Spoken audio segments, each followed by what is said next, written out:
it's Becky from Lessons by the Lake. Today I want to talk to you about an overview of my math centers. So I'm very passionate about making math hands-on and interactive and engaging and really make students part of their learning. So how I set up my math centers is I have 3 groups and I have 3 centers a day. So there's about 7, 8 students in each group. The groups are a little bit bigger, but we go through all 3 stations in a day, so I'm able to see each group with me once a day, which I think is really beneficial to supporting the instruction and helping students through the different math curriculum that we're learning. So the 3 centers are math by myself, math with a friend, and math with the teacher. So math by myself is a worksheet that the students are practicing usually what we learned the day before or a few days before, and it's my way of checking to make sure that they can apply what we've been working on independently. Sometimes the questions resemble questions we have on the test, sometimes they're just a simple check of what we've been working on so I can see how they're doing, but it's a way for them to practice it on paper, at their desk, silently, independently, how we do the test.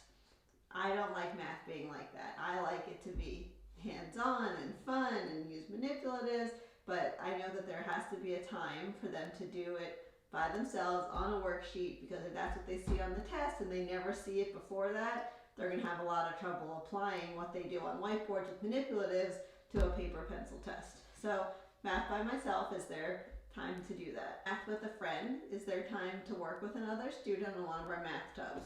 So we have a whole bunch of math tub options in our room. So one of the tubs has math books in it. We have activities that practice vocab, like different puzzles. We have games. We have things that review past skills. We have activities that get us ready for future skills.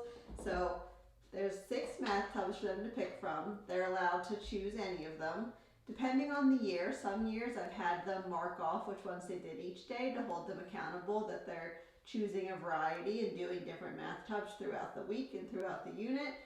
But the other times I've just let them pick and they've held themselves accountable for knowing that they need to switch around what they're working on.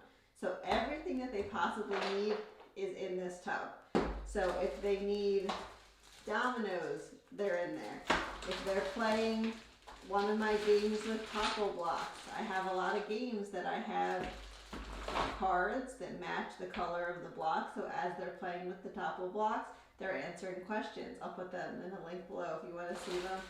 If they have board games usually they're in a dry erase sleeve. If they need dry erase markers, whatever they need is in this tub. So all they need to do is go to the shelf with their partner, decide which tub they want to do, and take it with them. I usually change the tub every week, if not every other week, depending on what type of activities are in there.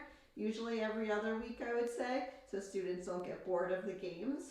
I'll talk about that another time, how I rotate the games in to make sure they stay nice and fresh.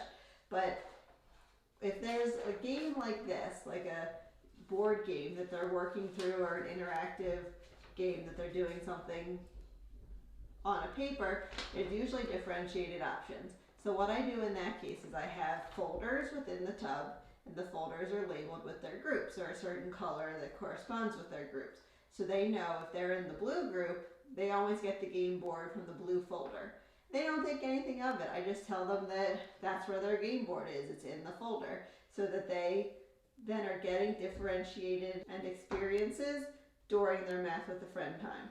So some of the tubs are also independent if they'd rather work by themselves, or if there's an uneven number of students in the group or uneven number of students that day. There are always options to do it by themselves if they would prefer to do that too. But it's an opportunity for them to sit somewhere in the room, sit in the pillows, sit on the floor, and just get to play a game and do something more hands-on and interactive with their math learning.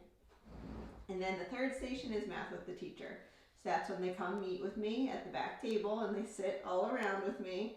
And we either do a broken down reteaching of the lesson, or we do an extension. So depending on the level of the students, so the math groups are leveled, so I usually have a below grade level, on grade level, and above grade level across my students. So those are my 3 groups.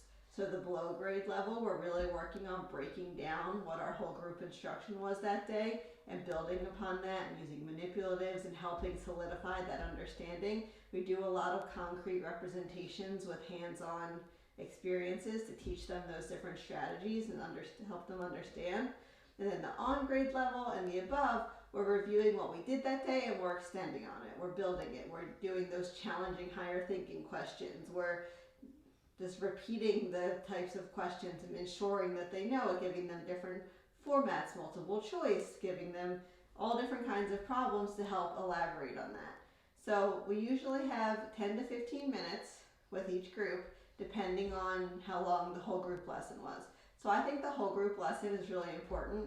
Not only is it part of my curriculum that I need to do a whole group lesson, but I think it's really good to make sure that all students are being delivered the same base lesson, and then we can build upon that in our stations. But they get to interact with each other, they hear the discussions, they all are exposed to that grade level material, and then in their centers they're receiving differentiated instruction to help make sure that they're able to reach and understand what's being taught in that whole group lesson or expanding beyond it.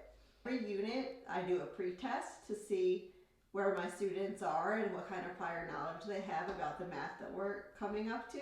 And then I also am able to rearrange my groups if I need to.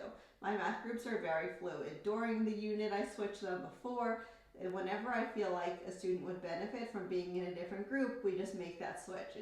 Students don't think much of it, they understand, they get moved around, and it's no big deal. They understand that me moving them around is doing what's best for them. So Math Stations is a really fun time to really deliver that individualized instructions to students. This was just a brief overview of how I set up my math time. I'm going to do some more videos on math centers coming up, so make sure you're subscribed to my channel so you're not missing out on any of them, and let me know if you have any questions. Thank you for stopping by.